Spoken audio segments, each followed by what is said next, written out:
नमस्कार विद्यार्थी मित्रांनो, वेलकम टू PYQ क्लब. आणि आज आपण पाहणार आहोत शेड्यूल्स ऑफ इंडियन कॉन्स्टिट्यूशन.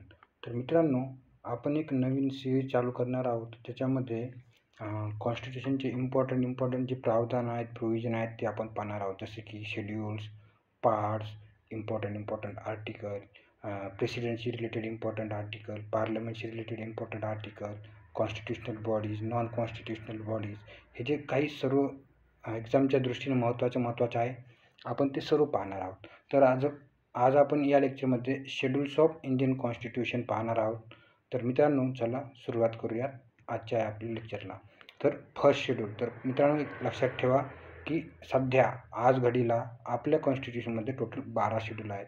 त्याच्यातला आज आपण पहिला शेड्यूल पाहणार आहोत. तर पहिल्या शेड्यूलमध्ये काय काय आहे ते बघा. It list the states and union territories and their corresponding territories. म्हणजे फर्स्ट शेड्यूलमध्ये स्टेट्स आहेत, युनियन टेरिटरीज आहेत. तर किती आहेत? तर आजच्या घडीला भारतामध्ये 28 स्टेट्स आहेत आणि 8 युनियन टेरिटरीज आहेत. तर तुम्हाला त्याची नावं लक्षात ठेवायची आहेत. आणि आर्टिकल 1 आणि आर्टिकल 4 फर्स्ट शेड्यूलशी रिलेटेड आहे. तर आता आपण पुढच्या शेड्यूलकडे जाऊयात, सेकंड शेड्यूल. तर मित्रांनो, सेकंड शेड्यूलमध्ये काय काय येते? तर it outlines provisions for emoluments, allowances, privileges and so on of the following.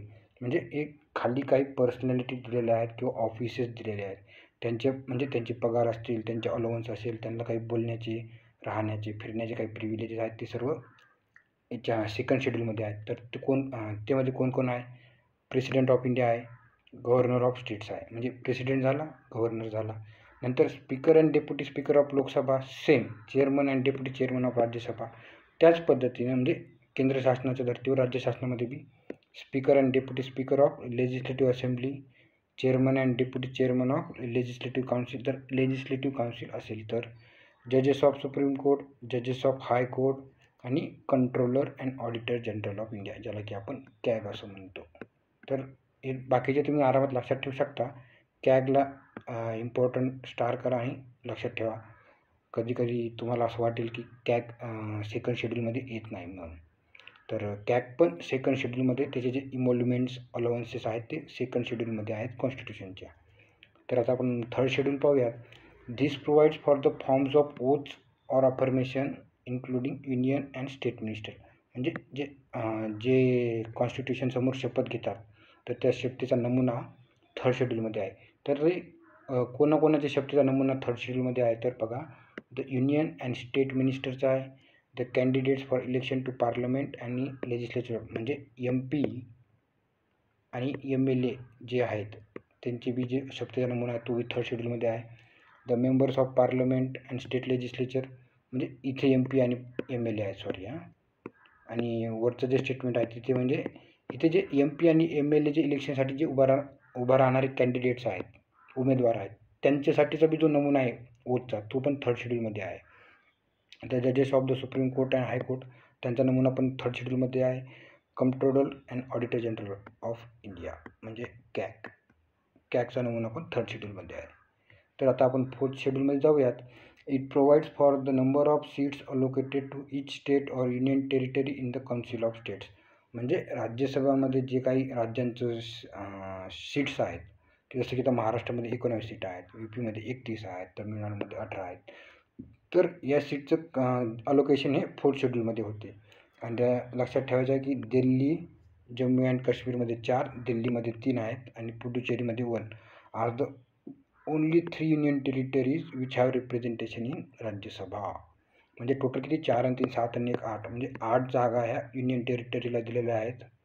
आणि कोणकोणत्या युनियन टेरिटरी? तर दिल्ली, जम्मू अँड काश्मीर आणि पुडुचेरी. तर आता फिफ्थ शेड्यूल पाहूयात. It deals with administration and control of schedule areas and schedule tribe. म्हणजे शेड्यूल एरियाज आणि schedule ट्राईबसाठी fifth schedule आहे. तर फिफ्थ शेड्यूलमध्ये टोटल 10 स्टेट्स आहेत. तर इथे बघा, they are designated in 10 states under fifth schedule. Andhra Pradesh, Telangana, Odisha, Jharkhand, Chhattisgarh, Madhya Pradesh, Rajasthan, Gujarat, Maharashtra, Himachal Pradesh, असे 10 स्टेट्स आहेत. म्हणजे शेड्यूल एरिया पण आहे आणि शेड्यूल ट्राईब्स म्हणजे ट्राईब्स पण आहेत. आता सिक्स्थ एरिया फक्त ट्रायबल एरियासाठी आहे आणि तो पण स्टेट ऑफ आसाम, मेघालया, त्रिपुरा आणि मिझोरम. ज्याला तुम्ही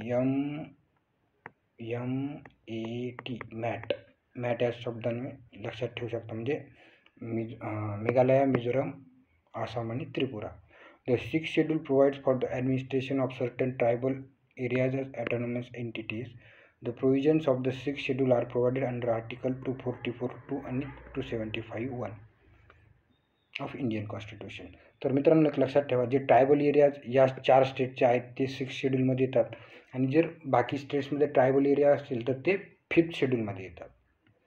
तर इथे बघा fifth schedule area, sixth schedule area आणि नॉन शेड्यूल एरियाज असे वर्गीकरण दिलेलं आहे. जसे की तुम्ही पाहू शकता की फक्त नॉर्थ ईस्टर्न स्टेट्समध्येच सिक्स्थ शेड्यूल एरिया आहेत. तर seventh schedule, it includes 3 list for determining the legislative authority for various subjects. म्हणजे युनियन लिस्ट, स्टेट लिस्ट आणि कॉन्करंट लिस्ट या ज्या 3 लिस्ट आहेत ना, किंवा आपण त्याला सब्जेक्ट्स असतात ते म्हणतो, ते 7th शेड्यूलमध्ये आहेत. Union list includes subjects of national importance such as defense, foreign affairs, for which only central government can make laws. State list includes subjects of state and local importance such as police, public health, for which only state governments have the authority to make laws. आणि concurrent list includes subjects of joint importance such as education, marriage, for which both central and state governments can make laws. आता हे बघा 7th शेड्यूलमध्येच आहे. पण the parliament has authority to enact legislation pertaining to residual subject. म्हणजे या 3ही सब्जेक्टमध्ये जो सब्जेक्ट नाही आहे त्याच्यावरती जर कोणी कायदा बनवू शकत असेल तर तो पार्लमेंट आहे. Or those that are not included in any of 3 list. Even if an issue is listed on the state list, Parliament has the authority to pass laws pertaining to it for any area of India's territory that is not part of the state. म्हणजे एखादा असा area आहे की जो स्टेटचा part नाही आहे पण ते स्टेट लिस्टमधल्या टॉपिकमध्ये असेल तर पार्लमेंट कायदा करू शकते. The union list has priority over state list and concurrent list. म्हणजे युनियन लिस्ट ही स्टेट लिस्ट आणि कॉन्करंट लिस्टपेक्षाही प्रायोर असेल. Concurrent list has priority over state list. हे तुम्हाला लक्षात ठेवायचं आहे. The union list should take precedence over concurrent list in the event of a conflict. The concurrent list should take precedence over state list whenever there is a dispute. आता हे खालचं तुम्ही वाचून घ्या, सोपं आहे. 8th शेड्यूल, तर 8th शेड्यूलमध्ये सध्या 22 लँग्वेजेस आहेत. तर त्या 22 लँग्वेजेस 8th शेड्यूलमध्ये आहेत. ओरिजिनली किती होत्या, म्हणजे जेव्हा कॉन्स्टिट्यूशन इम्प्लिमेंट केलं तेव्हा 14 होत्या. नंतर विविध डिफरंट अमेंडमेंट करून बाकीचे 8 लँग्वेज ॲड केलेल्या आहेत. It contains the list of recognised languages in India. Originally there were 14 languages in the schedule but presently it contains 22 languages. आता कोणकोणते लँग्वेजेस आहेत तर बघा, आसाम आहे, बेंगाली आहे, बोडो, डोंगरी, गुजराती, हिंदी, कन्नडा, काश्मीरी, कोंकणी, मैथिली, मल्याळम, मणिपुरी, मराठी, नेपाली, ओडिया, पंजाबी, संस्कृत, संथाली, सिंधी, तमिळ, तेलुगू, उर्दू पण आहे. हे लक्षात ठेवायचं आहे. ठीक आहे. तर आता आपण 9th शेड्यूल पाहूयात. It was added to the constitution by the constitution first amendment act. तर हा त्याच्यामुळे इम्पॉर्टंट होते 1951. तर फर्स्ट अमेंडमेंटने 9th शेड्यूल ॲड केलं होतं. ओरिजिनल किती शेड्यूल होते तर 8च शेड्यूल होते. लक्षात ठेवायचे. सॉरी, मी आज सुरुवातीला तुम्हाला 10 सांगितले वाटते. तर 10 नाही तर सुरुवातीला 8च होते जेव्हा कॉन्स्टिट्यूशन इम्प्लिमेंट केलं. नंतर पहिल्या फर्स्ट अमेंडमेंटनं 9th शेड्यूल ॲड केलेलं आहे.